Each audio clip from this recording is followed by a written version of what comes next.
Our next page, Picture Book Read Alouds, is a place where we highlight some of the readers you'll hear from today: Peter Cease, Roger Mello, and Betsy Bird's fabulous presentation of books that were published last year, some of the wonderful picture books that were published last year. And then also some readers that you'll hear today, and some that we know that you're going to want to go back and enjoy later on. Hearing books in other languages is just a wonderful experience.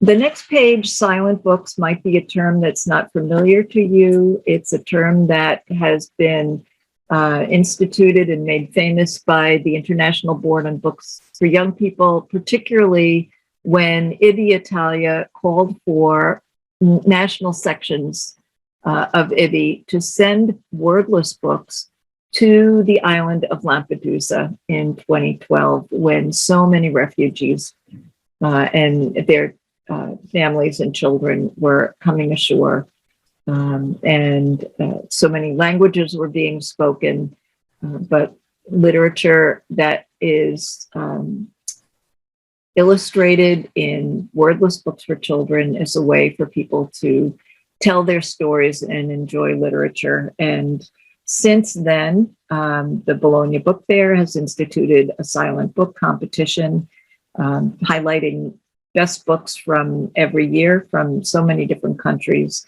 IBI Sweden has prepared an 86-page booklet on how to share silent books with ideas on how to share silent books for young people. And we've started a little collection of articles that can help promote wordless books for young people. Kelsey has prepared this fabulous page on promoting literature for young people with disabilities, and here she is.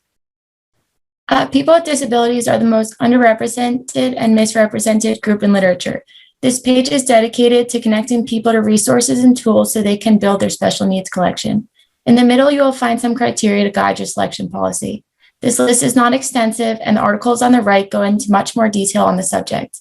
On the left-hand side, you will find a list of organizations that promote special needs literature. Finally, on the bottom, you will find a special needs toolkit. It is very important to make sure the characters in your special needs literature are sensibly and accurately represented. These sites will help you build your knowledge and give you the tools to ensure your collection contains only high-quality literature that fairly and accurately represents people of all abilities. Thank you. And now we'll look at the next page, which Mackenzie will tell us about. And my internet connection tonight is very slow. Sorry for taking so long to get there, but here's Mackenzie. All right, so our manga resources page here provides an overview of what exactly manga is. It touches on what makes manga unique from other comics that you may be familiar with, as well as the publication and serialization process of manga series. We also have a Wakelet playlist here that includes videos, podcasts, a visual on how to read manga, links to legal online sites for reading manga, as well as online guides for manga beginners and articles for librarians on manga curation. Down on the left-hand side here, we have a message stressing the importance of keeping in mind that manga reads from right to left as per traditional Japanese order, which is the reverse order of English.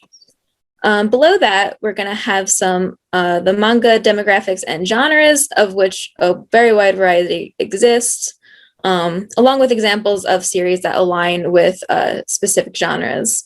Now, an important note to include here, which clarifies that while manga is published under these specific gender terms and age categories, that manga as a medium can be enjoyed by anyone, no matter their gender or age. Next, below that, we have our list of terms to know, which includes more general vocabulary, information on different types of print formats, and also some clarification on Chinese and Korean comics, which share some visual and stylistic similarities with manga, but are different. All right, and up on the right-hand side of the page, we have information on manga publishers, both in the original Japanese and below regarding English translations. The online resources listed below that include some key sites where manga can be read legally online, more of which can be found in the Wakelet playlist, as previously mentioned. And in addition, there's a note on piracy at the bottom, just to raise awareness on that issue as well.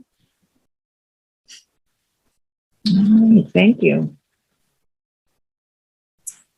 And this next page, Books for the World's Children, we wanted to share with you some outstanding projects that have been conducted around the world.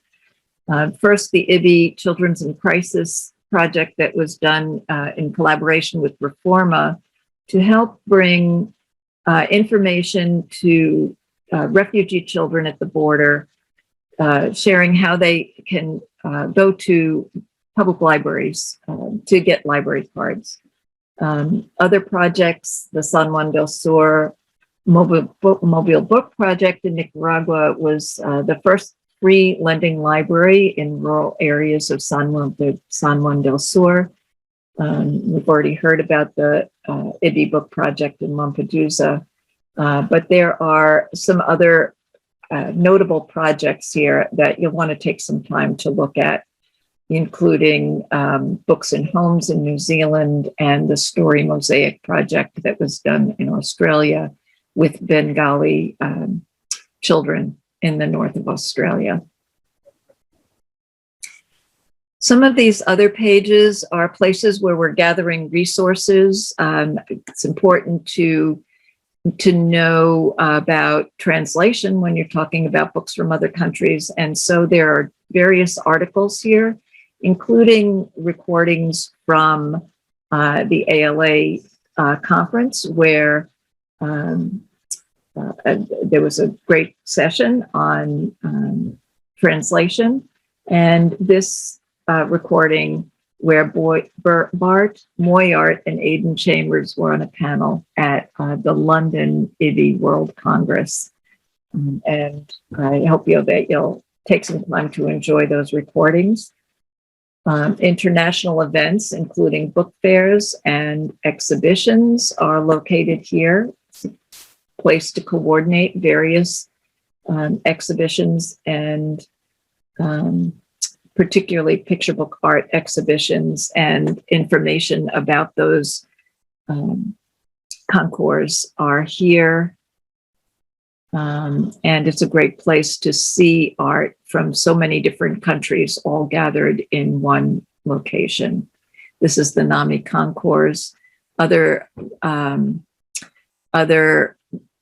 exhibitions that you might not be familiar with are also located here.